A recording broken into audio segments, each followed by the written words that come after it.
हमारे साथ मौजूद है विशेष सरकारी वकील उज्जवल निकम, जिन्होंने की 26 नवंबर 2008 के मुंबई आतंकी हमले का मुकदमा चलाया था। निकम जी, एनडीटीवी में आपका स्वागत है। निकम जी, तहव्वुर राणा को भारत प्रत्यर्पित करने के लिए एक लंबी कानूनी लड़ाई लड़ी गई और आखिरकार अब अमेरिका से भारत आने वाला है राणा। तो ये बताइए कि भारत के लिए इस मुकदमे के लिहाज से 26 नवंबर 2008 के मुकदमे के लिहाज से ये कितनी बड़ी उपलब्धि है? कि भारत सरकार की कूटनीति की ये बहुत बड़ी कामयाबी है, क्योंकि तहावुर हुसैन राणा ने जो अमेरिकन सुप्रीम कोर्ट में गुहार लगाई थी, उस गुहार उस कानून के आधार पे थी कि शिकागो कोर्ट ने वही उसे आरोप के लिए सजा फरमाई है जो आरोप पर भारत उसको वापस चाहता है। और लेकिन अमेरिकन प्रशासन ने ये पूरी मामला एग्जामिन करके बताया कि भारत सरकार जिस आरोप में उसे लाना चाहता है वो अलग आरोप है, शिकागो कोर्ट में उसके खिलाफ ट्रायल नहीं चलाएगी। और सुप्रीम कोर्ट ने भी ये मान लिया और उसका रिव्यू पिटीशन डिसमिस कर दिया।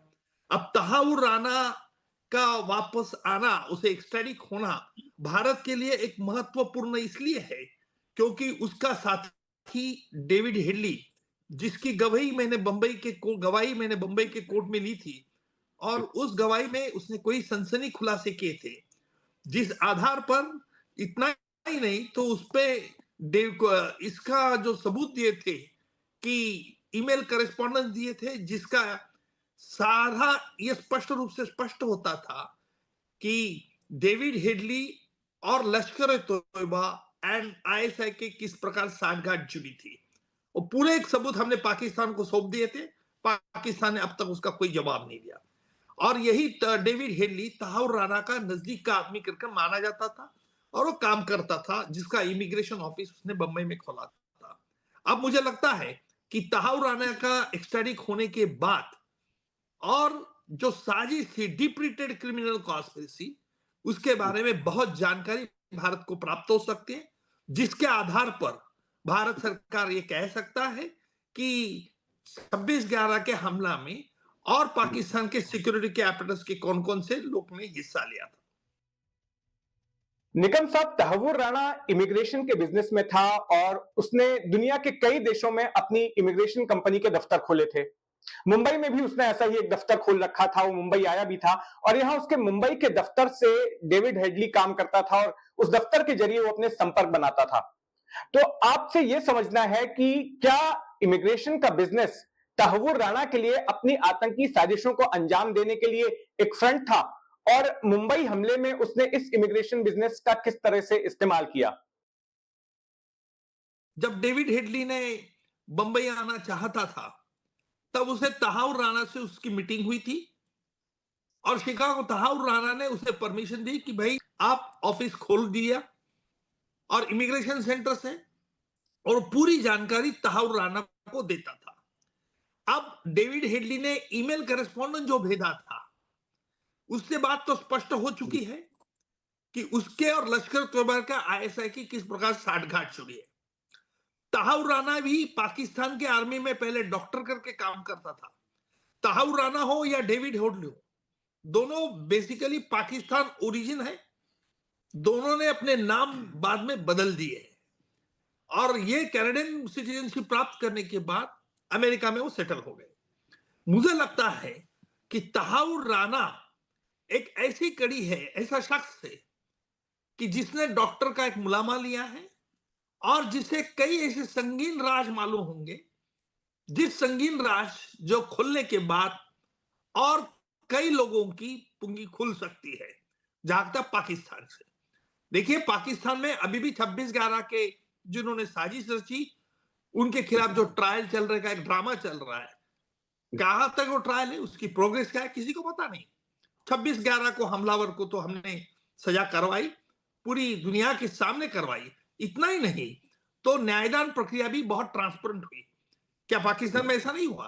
और इसीलिए तहावुर राणा ने इमिग्रेशन सेंटर जो ऑफिस खोला था, उसके पर्दे के पीछे क्या क्या ये लोग गतिविधियां करते थे, ये भी बात अब स्पष्ट हो चुकी।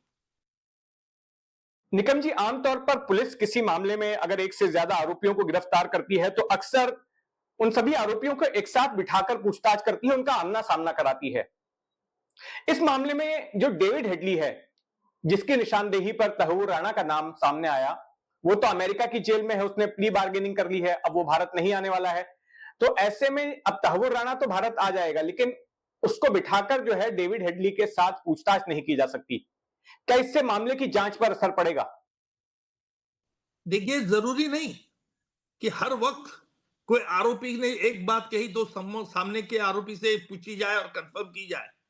अगर हमारे जांच एजेंसी के पास कई ऐसे पुख्ता सबूत है जिसके आधार पर वो उसकी छानबीन करेंगे।